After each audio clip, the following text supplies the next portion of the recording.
नमस्कार दोस्तों, मैं अभिषेक गुरावा हाजिर हूं एक और सच्ची क्राइम कहानी को लेकर। रविवार की रात बुरहानपुर के शाहपुर थाना क्षेत्र में एक महिला का कांपता हुआ फोन पुलिस स्टेशन में आया। आवाज घबराई हुई थी।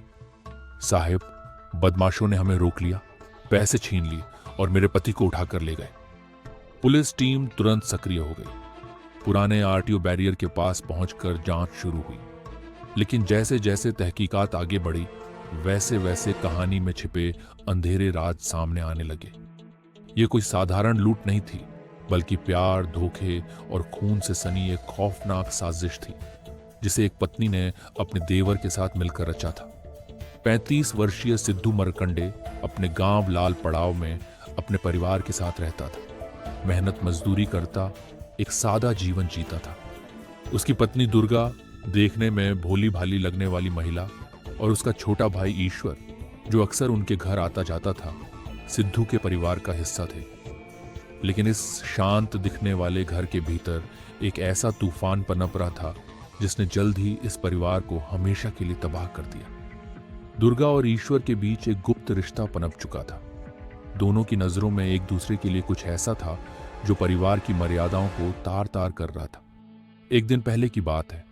रात का समय था जब सिद्धू अचानक उठा और पानी पीने के लिए रसोई की तरफ बढ़ा। जैसे ही उसने बरामदे की ओर कदम बढ़ाए, उसकी सांसें थम गईं। वहां अंधेरे में उसकी पत्नी दुर्गा और उसका छोटा भाई ईश्वर एक दूसरे के बेहद करीब खड़े थे। सिद्धू की आंखों में खून उतर आया। दुर्गा, ये क्या कर रही है तू? उसने चिल्लाते हुए कहा। दुर्गा और ईश्वर दोनों बुरी तरह घबरा गए। सिद्धू का गुस्सा 7वें आसमान पर था।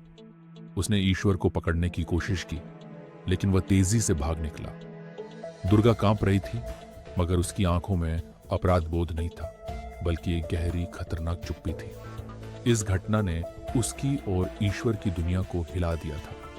वे जानते थे कि अब अगर सिद्धू जिंदा रहा तो वह यह राज सबके सामने खोल देगा। यही वह रात थी जब दोनों ने मिलकर एक खूनी साजिश रचने का फैसला किया। अगले दिन दुर्गा ने सिद्धू को समझाने का नाटक किया। सुनो, हमें पैसों की जरूरत है ना, चलो मेरे साढ़ू से उधार ले आते हैं, उसने मीठी आवाज में कहा। सिद्धू को क्या पता था कि यह सफर उसकी जिंदगी का आखिरी सफर बनने वाला था।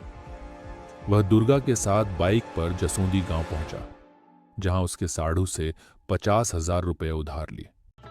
लौटते समय दुर्गा ने जानबूझकर रास्ते में 2 ढाबों पर रुकने की जिद की। थोड़ी देर आराम कर लो, खाना खा लो, उसने प्यार से कहा। लेकिन उसकी असली योजना कुछ और थी।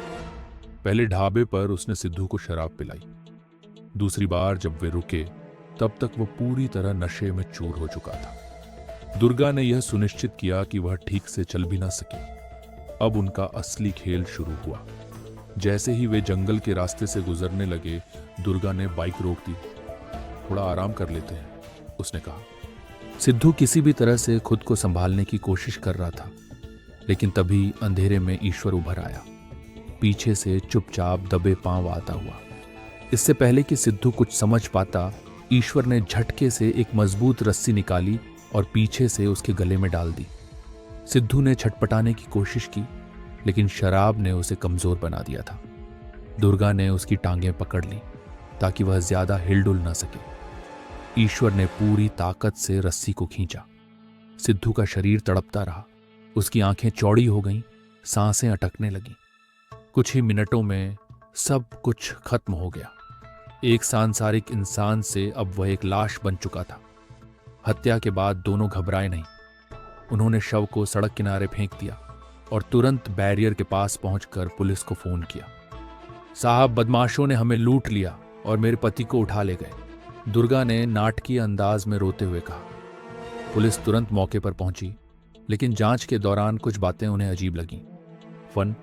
दुर्गा ने लूट की बात कही थी, लेकिन उसके कपड़े बिल्कुल सही सलामत थे। 2. जिस जगह पर लूट होने का दावा किया गया था, वहां किसी संघर्ष के निशान नहीं थे। 3. दुर्गा के चेहरे पर रोने के बावजूद असली डर या सदमे के भाव नहीं थे। पुलिस ने जब दुर्गा से अलग से पूछताछ की तो वह घबरा गई। उसकी बातों में विरोधाभास था। बदमाश कितने थे? 3, लेकिन फोन पर तो तुमने 4 बताए थे। मेरा मतलब 4 थे। शक बढ़ता गया। फिर जब पुलिस ने ईश्वर को हिरासत में लिया तो उसने कुछ ही घंटों में अपना जुर्म कबूल कर लिया। मैं और भाभी साथ रहना चाहते थे, इसलिए भैया को रास्ते से हटा दिया। उसने ठंडी आवाज में कहा। सच सामने आते ही पुलिस ने दुर्गा और ईश्वर को गिरफ्तार कर लिया। सिद्धू की लाश पोस्टमार्टम के लिए भेजी गई। पूरे गांव में इस घटना की चर्चा होने लगी। जो अपनी पत्नी पर भरोसा करता था उसी ने उसकी हत्या कर दी। लोग कहते रहे। ईश्वर और दुर्गा के लिए अब कानून का दरवाजा खुल चुका था। उन्हें जेल भेज दिया गया, जहां अब वे अपने की सजा काटेंगे। ये कहानी दिखाती है कि वासना और लालच का अंजाम कितना भयावह हो सकता है। एक पत्नी और देवर ने अपने प्यार के रास्ते में आए पति को खत्म कर दिया, लेकिन वे भूल गए कि जुर्म हमेशा छिपा नहीं रह सकता। इश्क में गुनाह का अंजाम हमेशा काली सलाखों के पीछे होता है। प्यार, धोखा और खून की इस खौफनाक साजिश ने आखिरकार 2 गुनहगारों को कानून की गिरफ्त में डाल दिया। पर क्या वाकई यह सजा काफी है? एक इंसान जिसने अपने परिवार पर भरोसा किया, उसी ने, उसके ही अपनों ने उसकी जान ले ली। मगर वो भूल गए कि अपराध की दुनिया में कोई परफेक्ट मर्डर नहीं होता। पुलिस की पैनी नजर और सच को तलाशने की कोशिशें हमेशा गुनहगारों के नकली पर्दों को हटा देती हैं। अगर आपको लगता है कि गुनाह करने से इंसान बच सकता है, तो याद रखिए, कानून की नजरों से कोई नहीं बच सकता।